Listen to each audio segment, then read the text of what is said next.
Ako po si Jerry Ricablanca, isang independent distributor ng DXN International.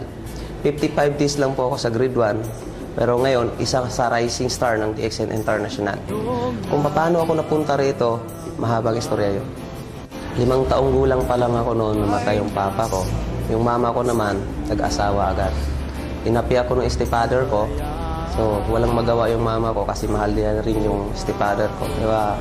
Nung 9 na taon gulang pa lang ako, lumayas na ako. At dito ako napunta sa Maynila. Dito sa Maynila, namasukan ako bilang isang katulong, tagalinis ng plato, tagalinis ng bahay. So, binigyan ako ng amo ko ng 50 pesos kada buwan na sweldo. Paglipas ng mga isang taon, so, nabigyan ako ng pagkakataon na bumalik sa Negros. Nung nasa Negros naman ako, ang trabaho ko naman noon, tagadilig ng halaman, tsaka tagalinis ng kulungan ng baboy. So, ang sweldo ko noon, mga 120 pesos ang isang buwan. Nung nasa South Cotabato ako, helper ako ng isang shop. Taga-abot lang ng welding rod. Hanggang mating yung time na naging vulcanizer din ako. So, pagkatapos ng naging vulcanizer, kumbaga mas malaki pa yung gulong kaysa sa katawan ko, lumipat ako, nanghas ako na maging pahinanti. So, noon pa man, pinilit ko talagang gawin lahat dahil nasa pakalaki talaga yung pangarap ko sa buhay. Napunta naman ako sa Bungtod, Tagu, Surigao del Sur. Ang trabaho ko naman doon, taga-feeder ng sugpo. So, as ko, 800 pesos na isang buwan. Ngayon, 19 years old na ako noon nang nadiscover ako ng isang technician na hindi pala ako marunong magsulat o magbasa. Naawa siya, tinuruan niya akong magsulat ng pangalan, apelido. So, pinagtiyagaan niya ako sa loob ng 6 na buwan hanggang sa natuto. So, sa kauna-unahang pagkakataon sa buong buhay ko, doon ko palang natutunan at malaman kung paano magsulat ng pangalan ko at saka apelido. So, magmula noon, nagkalakas loob ako na pumunta ng Maynila. Kasi alam ko wala akong pera noon. Wala ko rin akong matitirhan. Pero naniniwala ko sa sarili ko na ang success sa isang tao ay hinahanap yan. Sabi nga doon sa libro na basa ko, success is not destiny, it's a journey. Pero hindi pala ganun kadali yun. Nung pagpunta ko dito sa Maynila, nung maghanap na ako ng trabaho, napakahirap palang mag-apply dito pag wala kang pinag-aralan. So imagine, pag nag-apply ka, hinahanapan kanila ng requirement. Eh pagtingin sa biodata, ni grade 1 walang tinapos. Kaya walang tumanggap sa akin. So, ang bagsak ko, construction worker. Dahil wala na akong ibang mapuntahang trabaho, kundi yun lang. So doon, alam kong napakahirap yon at hindi bagay sa katawan ko. Pero yun lang ang trabaho na tatanggap sa akin. Kaya umabot din ako ng mga 7 taon. Pero kahit nandun ako sa construction, nanghas pa rin akong mag-apply ng ibang trabaho para baguhin naman yung estilo ng buhay ko. Kasi napakahirap talaga. So, nag-apply ako bilang gwardiya, OJT ako noon.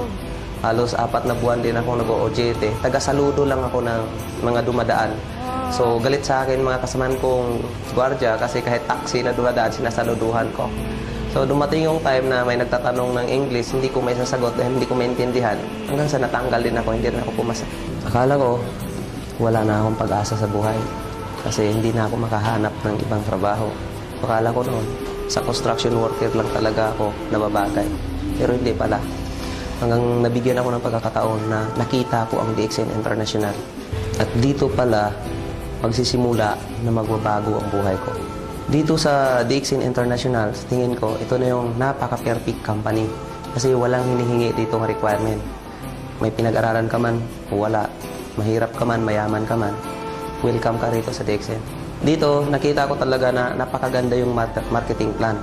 So, kahit wala kang pinag-aralan, ang dali intindihin.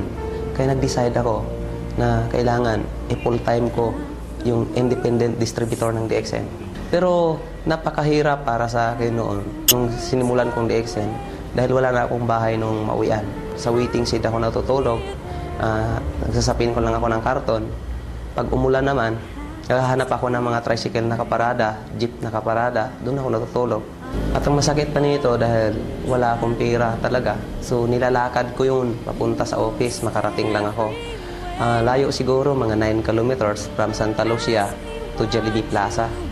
At masakit pa nito pagdating sa office, gutom na ako, wala rin akong pera. Nilalakasan ko loob ko, tatayo ako sa cashier. Manghihiram ako ng 2 piso ng mga bumibili ron. Hanggang sa pag nakaipon ako, ibibili ko ng Skyflake sa labas.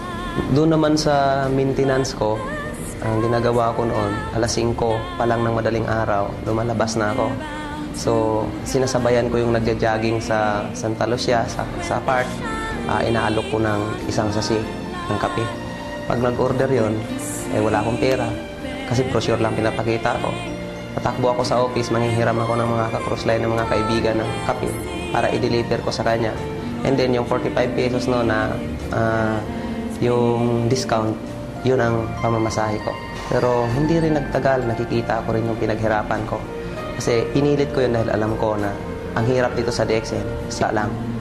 Kaya nung nakita ko, first check ko, 4,382. Second check ko sa DXN, 7,914. Hindi ko sukat akalain. Pangatlong buwan ko, 30,251. 27 days ko lang nakuha ang star agent position. Then, 2 months and 11 days, nakuha ko po yung star rookie. Kaya napakadali lang ho sa akin para naging rising star dito sa DXN. Magmula noon, nakahanap na ako ng magandang tirahan kahit nag-a-apartment na ako. Hindi na ako sa waiting seat na natulog. Ang pinakamagandang blessing sa akin ng DXN, 9 months pa lang ako, nakapunta na ako ng Malaysia. At yan ang kauna-unahang pagkakataon na nakasakay ako ng eroplano at nakapunta ng kahit Asia man lang. Tingin ko noon, pag kung nakikita ako na nasa hotel kami ng tulog, isa sa pinakamalaking hotel ng buong Asia, ng Ginting Island. So parang tumutulo luha ko na parang kailan lang, pala hinahawakan ko, siminto hinahalo ko, parang kailan lang, nasa karton ako natutulog. Pero doon ko naramdaman na isa sa pinakamalaking hotel ng Asia, nahigaan ko na. Sa buhay ng isang tao, dapat masipag ka, matyaga ka. So, ang swerte ko kasi nakita ko ang DXN. So, ang sipag ko doon sa construction, inilipat ko lang dito sa DXN. At dito ko nakikita na napakalaking bunga nung sipag na ininvest ko sa DXN.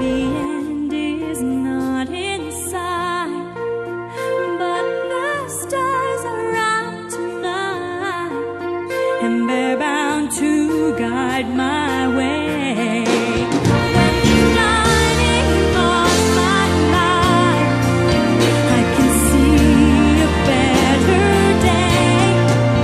I'm born at the darkness in. What a journey. Ako si Jerry Ricablanca, isang independent distributor ng DXN International, Rising Star. Kapatid, kung nakaya ko, kaya mo to.